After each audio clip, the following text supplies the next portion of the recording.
On October 28, 2023, the Louisiana Center for the Book in the State Library of Louisiana presented the 19th edition of the Louisiana Book Festival. Wild Ride, From Childhood Cancer to Orbiting the Earth with Hayley Arceneaux is only one of the outstanding programs that was presented at this event.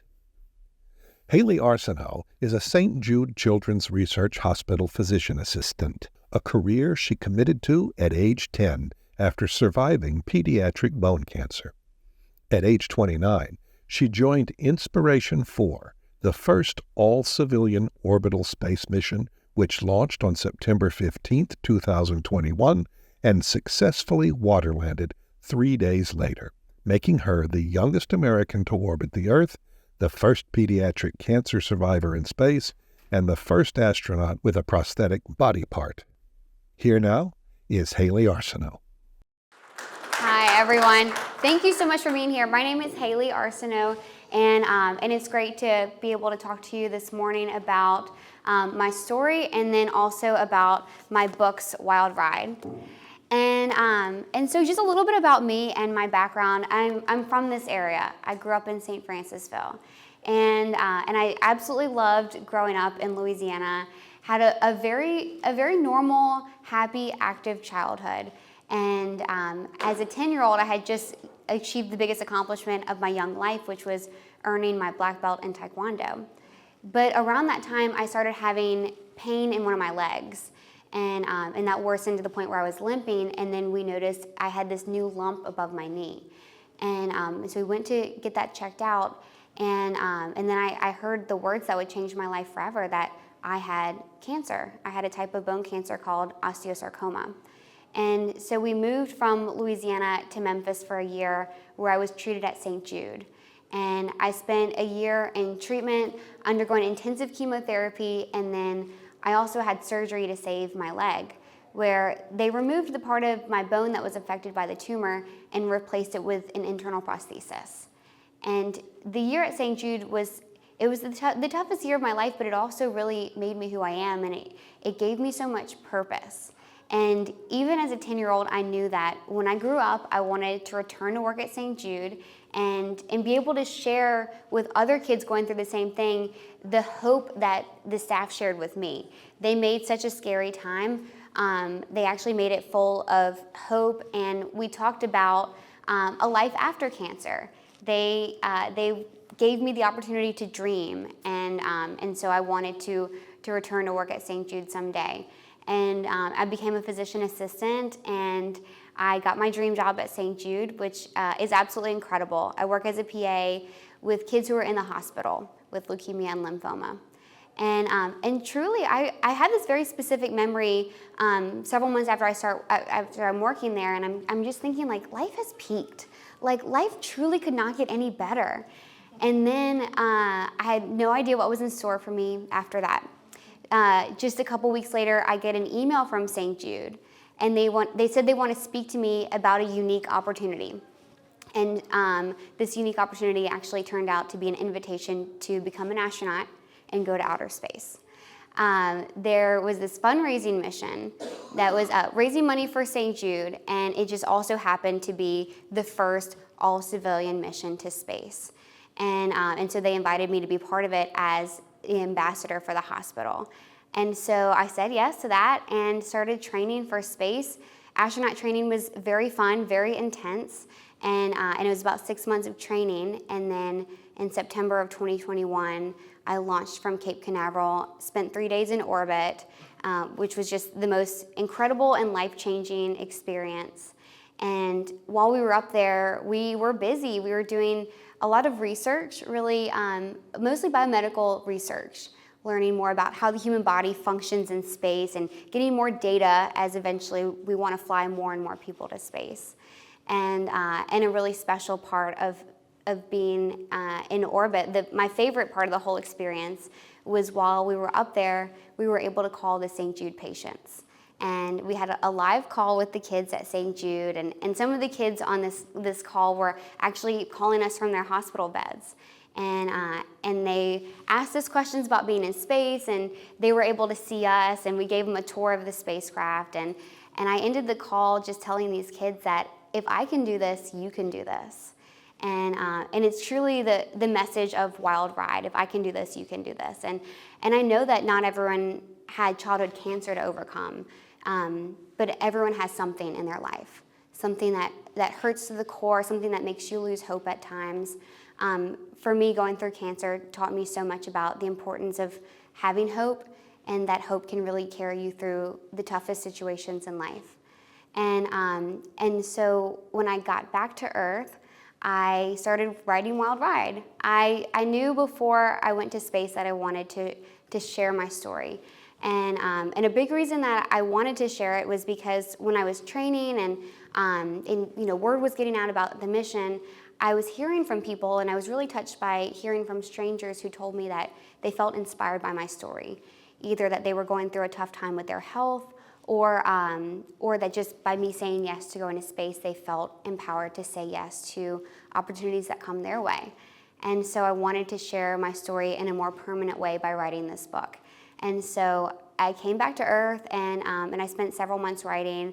And then, of course, if anyone has been through the book writing process, it's several months of editing. But last year I came out with the adult version of Wild Ride, which I am so proud of. And then just a couple months ago, I came out with the adapted version for young readers of Wild Ride. And this one is aimed for ages like 8 through 14, but really could be for any kid depending on the reading level. They're very similar, but they're the young readers version is a little bit shorter. It's a little bit softer, and some things are kind of explained more, like what is cancer, what is chemotherapy, things like that. I really want to give you a glimpse into Wild Ride, and I think the best way is to read Chapter 1. Chapter 1, How to Pack for Outer Space. September 1st, 2021, L-14 days. Once upon a time, there was a girl who rode a dragon to the stars. It's a quiet evening in Memphis, and I'm getting ready for the trip of a lifetime. Scarlett, I say, in 2 weeks, I'm going to space. My beautiful, fluffy gray Aussie doodle looks up at me with an expression of love and mild concern on her face. She's not worried about me. She's worried who will watch her when I'm gone. She's seen me pack before, and she knows that it ends with my leaving for a while. The boys are going to take amazing care of you, I tell my dog, knowing she'll be safe and happy with our favorite neighbors. Her expression relaxes, and I continue. She's heard it all since the beginning of this wild year.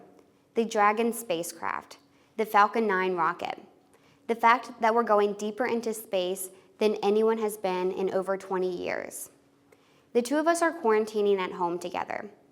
SpaceX was clear that anyone who tests positive for COVID-19 will not be boarding the spacecraft.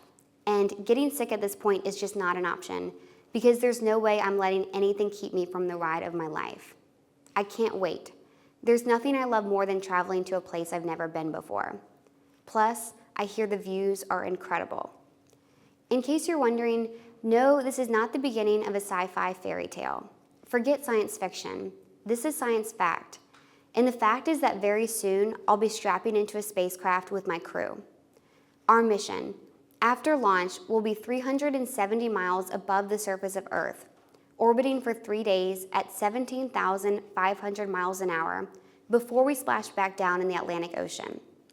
For reference, the International Space Station hangs out about 250 miles up. The last time I left the United States, I was going on a medical mission trip to treat patients in Nicaragua. The month before that, I was heading to Morocco to ride camels in the Sahara Desert. Packing for an adventure is something I've done before, many times. But deciding what to bring to outer space is nothing like planning a tour of North Africa. Usually I'm inspired by reading travel blogs and articles by people who have been there before, but there are no posts about packing for space. I did look. Most of what I need will be supplied by the mission.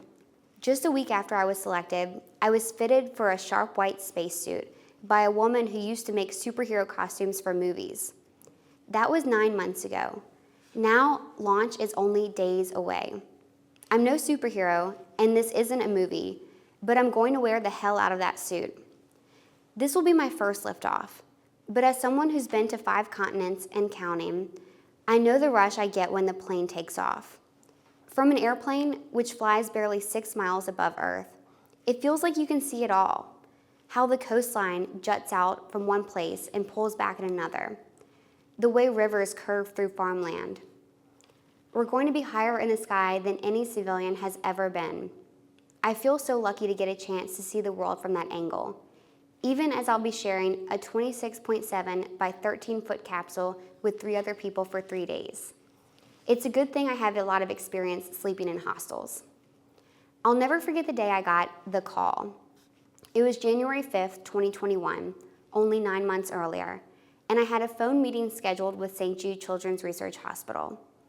As every St. Jude employee knows, we treat the toughest childhood cancers and pediatric diseases. And because of the fundraising we do, families never receive a bill from St. Jude. St. Jude is everything to me. It's where I work as a PA, physician assistant, with leukemia and lymphoma patients. It's the place that treated me for bone cancer as a kid. Without St. Jude and the big limb-sparing surgery I had when I was 10 years old, I could have lost my leg and my life. During treatment, St. Jude became my home. 20 years later, it's still my home. I'll do anything I can for this place. When they call me, I say yes. And they call me often. I've been giving speeches for St. Jude since I was 10. The desire to fundraise for St. Jude started the weekend before my first big surgery, when my mom and I were heading home to Louisiana so I could see my friends and family before the operation. On the drive south, I kept thinking about all the buildings that made up the hospital, how many lights they had to keep on, how much it all cost, and how my treatment didn't cost us a thing. Where did all that money come from? Mom, I said from the back seat, when I get older, I want to raise money for St. Jude. You don't have to wait till you get older, Mom said. You can start now. What she said struck me. I didn't have to wait. Now was now. I got really quiet for a while, and then I asked Mom to turn down the radio. I know how to raise money for St. Jude, I told her. This is the speech I will give. My name is Hayley Arceneaux. I had cancer when I was 10 years old and came to St. Jude Children's Research Hospital. They saved my leg and my life. If I didn't go there, my family would either go bankrupt or have to sell our house, but we didn't because St. Jude was free. The staff there is very nice, and there isn't one rude or cruel person. When I'm there, I don't think of St. Jude as a cancer hospital, but a place where I'm surrounded in love. When people donate, I'm very grateful. If you will, please donate money to help pay for the equipment and research to save children's lives. Mom had tears streaming down her face. I thought that it was because my speech was so powerful. Years later, she told me why she'd cried that day. What I was really thinking about in that moment was you, she said. I was thinking about how you just had to live through that surgery so that you could give that speech one day. My surgery was successful, and I started traveling for St. Jude giving that talk. If they asked me to give a speech, I would go, no matter where it was. The first time I traveled for a speech was to New York City. I loved supporting St. Jude. I got a real kick out of public speaking, and I was obsessed with the travel. I was able to help St. Jude and see as much of the United States as I could. I loved seeing the differences from my home in Louisiana, like the snow in New York City, the incredible mountain ranges in California, and the old architecture and history of Boston. The question I would ask my mom after receiving an invitation was, well, where is it? Now, as I got older, the speech evolved, but it's always had the same message. St. Jude is a place where I'm surrounded by love. Now, wondering what they wanted to talk to me about on this conference call, I said to myself, I've never said no to St. Jude, and I'm not going to start now. My assumption was they wanted me to be in a commercial or to give a speech, except that their scheduling email had been super cryptic. We'd love to talk to you about a unique opportunity. And except for that weird feeling I had in my stomach. Even stranger was who had reached out. Usually it's someone from fundraising calling with a request. This time, it was the VP of staff who had never reached out to me before. I always trust my gut, but in this case, the knot in my stomach made no sense. I called into the conference line, that weird feeling still with me. Something was coming, I could feel it. I got on the line and saw that a VP from fundraising was on too. "Hayley, we want to talk to you about something really big," said the VP of staff. Then he spoke to the other VP. "Do you want to take this away? Do you want to blast off?" I mouthed the words to myself. Blast off. She started talking about a fundraising effort they were doing. Okay, I thought, this makes sense. Then it got weird. She explained that through SpaceX, a private aerospace company, a billionaire named Jared Isaacman was going to space on the first all-civilian mission. One of the goals of the mission was to raise funds for St. Jude. Isaacman had given 2 of the 4 seats to St. Jude.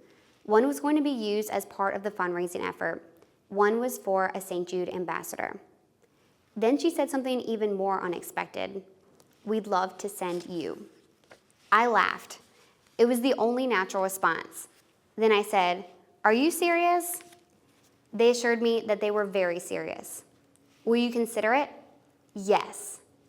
After that, it was like talking about any other trip, except that it was also completely surreal.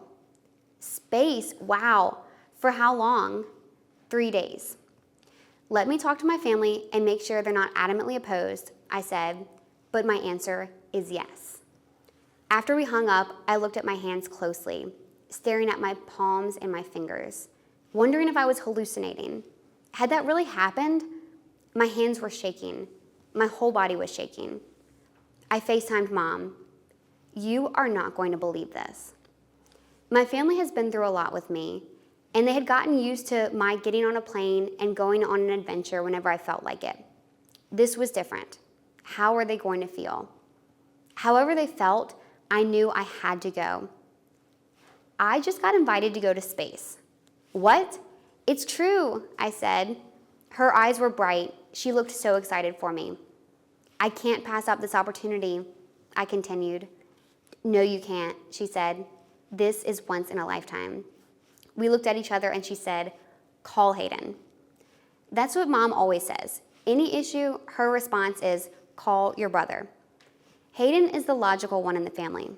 He's also an aerospace engineer. He's the one who loves space. When I was a kid, the summer before I was diagnosed, my family took a vacation to NASA. We went on a tour, saw the facility, and learned all about the astronauts. I was interested. Hayden was captivated. That's why we were there in the first place, because Hayden was obsessed. Some kids want to be astronauts. Hayden wanted to design the rockets. Space has always been Hayden's thing. My thing was working at St. Jude. The idea of space I really wasn't sure how to process it. I hadn't even dreamed about it, but I wanted to go. Hayden answered his cell phone from his desk at work. "It's not an emergency," I said quickly. My family has seen enough of those to share news and information in a way that doesn't scare the other person to pieces. "I have to talk to you right now. You need to go outside." I waited until he was ready and then said, "Hayden, I got invited to go to space." I watched his face dissolve into shock while my mom looked on, smiling like crazy. I hadn't asked enough questions on the call with St. Jude, I was realizing. "I really want to do it. What's the risk of death, like 50%? "No," said my brother. "Nowhere near 50. It's less than 1%. "Okay, great," I said, "because I'm going." "Wait, were you planning to go if it was 50%? "Yeah," I said. "I wouldn't have let you go." I shrugged. "Well, you couldn't have stopped me." His wife, Liz, is also an aerospace engineer. We called her next. "Liz, I got invited to go to space, and I'm going." "What? That's amazing." "Do you think it's safe?" I asked her. Liz is someone who's kind, but is also always honest, something I appreciate. "You'll basically be on top of a bomb," she said. I asked her if she would go, and she said no. After she realized I was still serious about going, she made sure I knew I had all her support. I emailed my acceptance that night, along with some more questions. Are we going to any destinations, like the International Space Station? How many NASA astronauts are going to be on board? Are we going to the moon? When I told my brother about my response, he rolled his eyes. "Hayley, that was so stupid. You asked if you were going to the moon? Why is that stupid? We haven't been to the moon in decades. How was I supposed to know that? Well, now I know. The moon is 238,900 miles away. But at the time, the moment the world found out I was going to space, people started calling me, and they all had questions. Many of them wanted to know if I knew the trip was dangerous. Yes, I did know. But I was going because I believe you have to take risks to live a fuller life. Some of the people asked me about my relationship with cancer. I told them what I always tell people. I'm so grateful that I had cancer because it gave me my zest for life. When I was younger, survivorship was painted for me in a really negative light. Every treatment came with warnings about future side effects. Oh, you're getting this chemo? It could affect your heart. Oh, this chemo? It could affect your kidneys. I had 3 surgeries on my leg between the ages of 10 and 15, each time replacing my prosthesis, which is an artificial femur and knee that extends from mid-thigh to mid-calf. Not a simple surgery to endure, and the healing process is even worse. Every couple of years, I needed a new surgery, and each surgery took years to heal from. There were points when I thought, am I ever going to be off crutches? Am I ever going to be able to walk? Years after those surgeries, I've climbed Machu Picchu. I've ridden camels in Morocco and drunk red wine in Spain and hiked Mount Rainier. And now I'm going to space. It's all because of my love for life, which is because of my cancer. My cancer is why I'm here being adventurous and wanting to meet new people and explore the world and beyond. It's why I studied medicine. It's why I said yes to space. I know the value of making the most out of every day because there were times I didn't know if I would have more days. I plan on making the most of every day in space too, and the items I've packed are a part of that. I was very thoughtful about what I chose. SpaceX packed our clothes and toiletries, so we just had to pack our mementos. I had 3 lists going to make sure I didn't forget anything that had been special to me through the years. I stressed the most about what to bring to commemorate my dad. He died of cancer in 2018, and I still forget that I can't just call him and tell him things. It will be Left-Handed Appreciation Day, and he's left-handed, and I'm about to call him to say, Happy Left-Handers Day, when I remember that he's gone. I hate that I can't tell him that I'm going to space. He would have loved hearing that, and he would have been so surprised. I never got to tell him I got the job at St. Jude, but he could have predicted that. That was in the stars for me. But space, he never would have guessed this. None of us could have guessed. Then, randomly, a few months before launch, a colleague was showing me photos, and someone in a picture was wearing a tie that looked familiar. It was a printed St. Jude tie that my dad owned too. That tie, it was his favorite. It was also one of our inside jokes. The tie is covered with drawings of faces of kids and flags. I mean, it's ugly. It's a very ugly tie. It's also a St. Jude tie. I would always say, Dad, don't wear that tie. And he would say, no, I'm gonna wear it because then people will ask me about it and I get to tell them about St. Jude. We had that conversation about 1 million times. When I saw that tie in the photo, that was it. I thought, I'm going on this mission for St. Jude. He would get such a kick out of this. I'm bringing his tie. I just knew in that moment it was the perfect thing. It gave me goosebumps. This is what I'm bringing for Dad. I learned that it takes less than 10 minutes to reach space. Those 10 minutes are going to be physically uncomfortable, with G-forces pressing us down into our seats. But that's what I've been training for. Over the past 9 months, I've been spun around and turned upside down, been deprived of oxygen, and practiced swimming in a motorcycle helmet. As Jared, our commander, said early on, we needed to get comfortable with discomfort, and boy did we. I'm the G-monster now, and I'm not afraid of gravitational forces. Once we reach zero gravity, it will all be worth it. I'm planning to float around in our capsule, eat M&M like Ms. Pac-Man, and have a long, long look at this planet, the place where I've lived my entire beautiful, mysterious, incredible life so far. It may be hard to believe while I'm gravity-bound on my bedroom floor, but if there's one thing I've learned in my time on Earth, it's as long as you keep saying yes, everything is possible. Thank you. Thank you so much. So that's an introduction into Wild Ride. But now with the remaining time that we have, I would love to take any questions that you guys have about my experience with cancer, training for space, becoming an astronaut, the writing process, really any question that you have. I was wondering if the turnaround for patients to employees is something that happens often. It seems like it's a very inspiring thing to witness and be a part of. So there's a lot of people who ultimately end up going back to St. Jude's employees. Absolutely. I will say people go in one direction or the other. They either want nothing to do with the hospital, which can completely understand and respect that, or they want to return back as soon as they finish treatment. I wanted as soon as I finished treatment to come back. And but we do have several employees. I will say probably more on the fundraising and awareness side than the medical side, but it is really fun because I get to see some people I've known a very, very long time and work alongside them, which is very special. Thank you. The mental evaluation process like to go into space? Oh yes, we did have a very thorough, honestly we had a very thorough everything investigation. And it was like 3 days of full-on medical testing, but we did have a testing by a psychiatrist. And then they did a little, checked our backgrounds as well, but it's a very stressful environment. The training for space is stressful. Being in space launch itself and being in space can be anxiety producing. So they wanted to, just see if there might be any potential things they needed to be aware of, and also they wanted to evaluate and get an idea of crew cohesion. So that was an important part of the process as well. Well, a lot of people weeded out. So fortunately, of the 4 of us who truly were selected for this mission, all 4 of us were able to fly. Yes. So were there any NASA astronauts?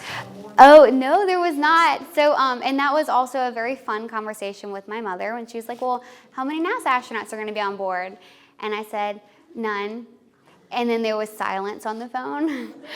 But the beautiful thing about our mission was we were the first all-civilian mission to orbit. And so what I learned from that was all-civilian meant that there was no government professional astronauts, but we all trained and became astronauts through all of our training, and we had to be signed off to fly.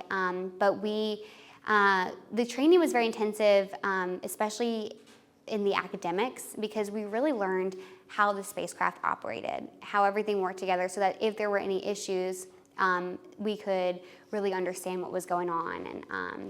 And I was impressed by the amount that we learned. But also, luckily, I had my rocket scientist little brother on speed dial, and I called him many, many times to say, "What does this mean?" What was the most exciting thing about going to space? The most exciting thing about going to space, so training was very fun. I truly, thoroughly enjoyed training, just learning some things that were completely outside of my day-to-day, and in this whole new world I never imagined that I would be in. But launching was so much fun. But I am the type that I love a roller coaster, and when when you're launching, they do this very dramatic 10, 9, 8. And so there's all this buildup. And then when we launched, it was like we felt this big jolt. And then it was, we were moving so fast. And so we felt all these G-forces, but there's some pictures and videos of me inside the spacecraft, and I had the biggest smile on my face. Like, I was even laughing at times like, this is so much fun. So launch, I wish I could launch every day of my life. It was just such a blast. But being in space, seeing the Earth, that was the most incredible moment. It was just absolutely life-changing. It changed me, it changed my perspective forever. So how long was the process of training? It was 6 months of intensive training. And it was all over the U.S. because most of our training was at SpaceX in California. And that's where we did the academics. That's where we spent, the majority of our training was in the spacecraft simulator. So we would just be in this model of our spacecraft and we would practice everything going right. And then our trainers would send us problem after problem that we had to work through. And it was also training for mission control because they were in our training simulations. So they were getting used to us calling them having to work out issues as well. And we even did, our longest simulation was 30 hours straight in our spacecraft simulator. But then we did some hands-on training.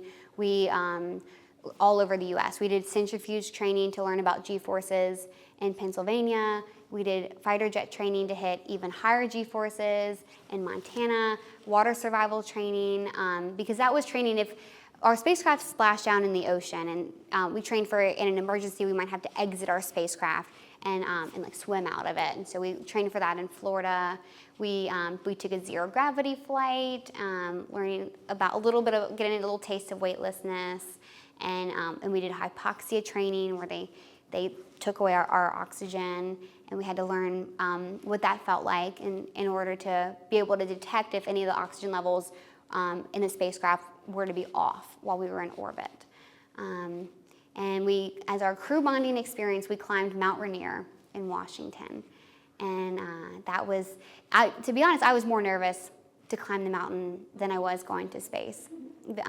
And it was a 9.5-hour climb up this mountain through deep, deep snow. And then we spent a couple nights on the mountain in tents. And we definitely bonded.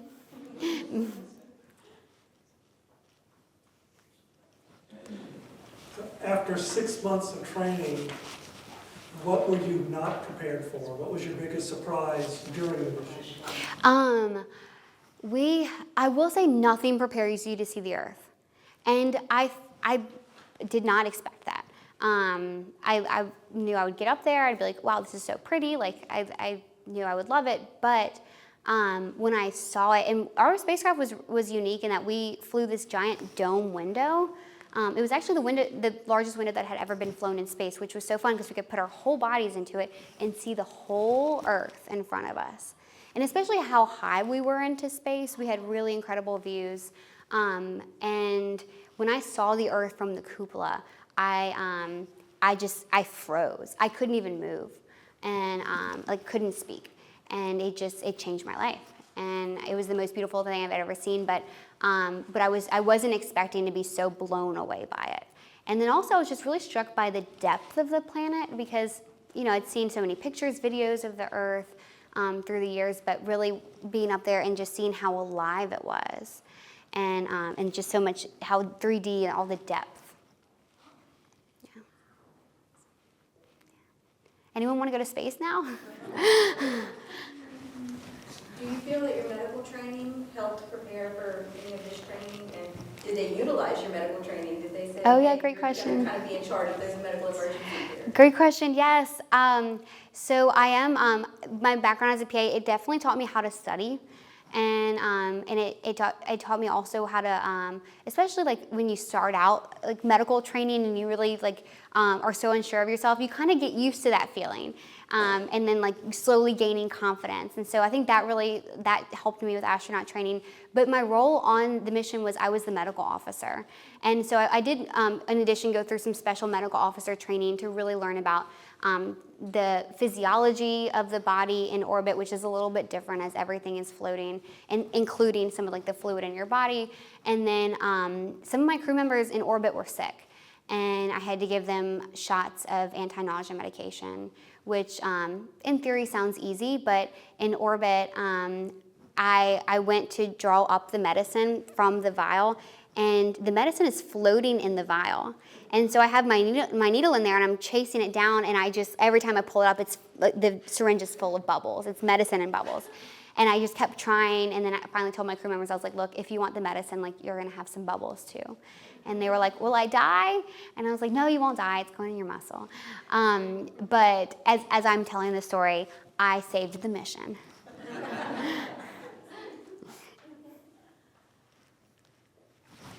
What were some of the research projects that y'all did on the board? Yes, so really there was this new data bank that was, it was started right before our mission, and we were the first to contribute to it. And actually from our mission, they got over 1 million points of data. And so some of this was, we were collecting different samples. So we were swabbing skin samples. They actually took some chunks of our skin before and after the mission to run like genomic type testing and like to get down to the DNA level. We gave like saliva samples, all the things, and so really they wanted to see like down to like the like cellular level, like how everything was functioning compared with pre and post flight. And so of course this included blood samples as well. And we were swabbing different parts of our skin, and that was specifically looking at the microbiome and how the microbes would change, sharing that small capsule with 3 other people for 3 days. And we took cognition tests as astronauts have previously reported a space fog or a cognitive slowness in space. And so we took cognition tests. This was, again, compared with pre and post flight. We were ultrasounding different parts of our bodies. So we ultrasounded our eyeballs, some of our blood vessels, and then our bladders to see the size and the shape in microgravity, as everything is somewhat changing in microgravity. And we also did some like tests pre and post flight of our balance. And so we were pretty busy. And actually the data is they're actually about to publish some of these papers, which is really exciting. But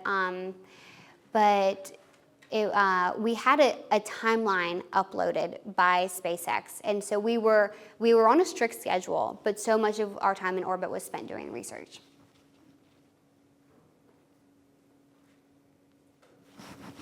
Two quick questions. Do you have to have any educational requirements to go into space, like a college degree?